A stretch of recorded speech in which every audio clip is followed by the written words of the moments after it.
একটি মেঝে ঢালাইয়ের কাজ কিভাবে করা হয়, রড কোনটা আগে ফেলবো, আগে লংটা না আগে শর্টটা, এই রড বাঁধার প্রসেসিংটা কেমন এবং এখানে কতটুকু রড লাগবে, কত ইঞ্চি পর পর দিলে। হ্যালো ভিউয়ার্স, কেমন আছেন সবাই? আশা করি ভালো আছেন। যে যেখান থেকে আমাদের এই ভিডিওটা প্লে করছেন, অবশ্যই আমরা একটি মেঝে ঢালাইয়ের পরামর্শ দিব যে একটি মেঝে ঢালাই দিতে আপনার কতটুকু রড লাগবে আর রডগুলো আমরা কিভাবে বাঁধছি, রডটা কোথায় কিভাবে দিছি, সবকিছু এই ভিডিওর মাধ্যমে আমরা শেয়ার করব এবং এই বিল্ডিং এর মাপটা সম্পূর্ণ জানার পরে আপনারাও এভাবে কিন্তু মেঝে ঢালাই করে নিতে পারেন রড দিয়ে অল্প খরচের মধ্যে।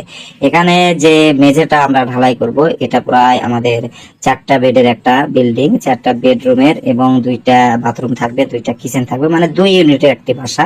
সেক্ষেত্রে আমাদের গ্যাপটা আছে এখানে যে আমাদের যে লং সাইডটা আছে, মানে লম্বা যেদিকে আছে সেদিকে আছে প্রায় 44 ফিট বা 43 ফিট এইরকম, আবার আমাদের চওড়ায় আছে প্রায় 30 ফিট। এক্ষেত্রে প্রায় 1300 স্কোয়ার ফিটের মতো বিল্ডিংটা আসে, 1300 স্কোয়ার ফিটে আসে। এবং আমরা যে রডটা দিছি সেই রডটা কিন্তু আমরা লং যেটা, মানে এইদিকে লং যেটা রড সেটা কিন্তু আমরা আগে নিচে ফেলছি, মানে মেন করছি, এবং বাইন্ডার যেটা সেটা কিন্তু আমরা শর্ট রড দিছি।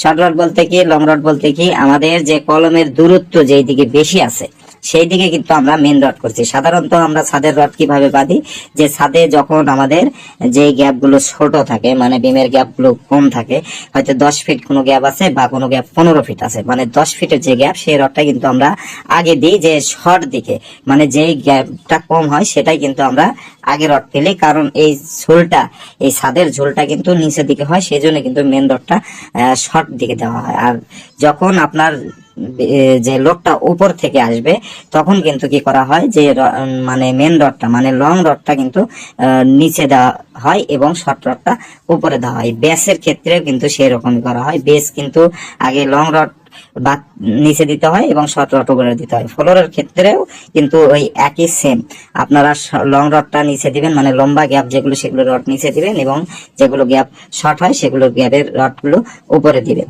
তাহলে কিন্তু আপনার রড বাঁধা কমপ্লিট হয়ে যাবে। আর বিশেষ করে যদি আপনার মনে কোনো সন্দেহ থাকে অবশ্যই ইঞ্জিনিয়ারিং পরামর্শ নিতে পারেন। আমরা ইঞ্জিনিয়ারিং পরামর্শ নিয়ে অনেক সময় বেশিরভাগই কাজ করে থাকি।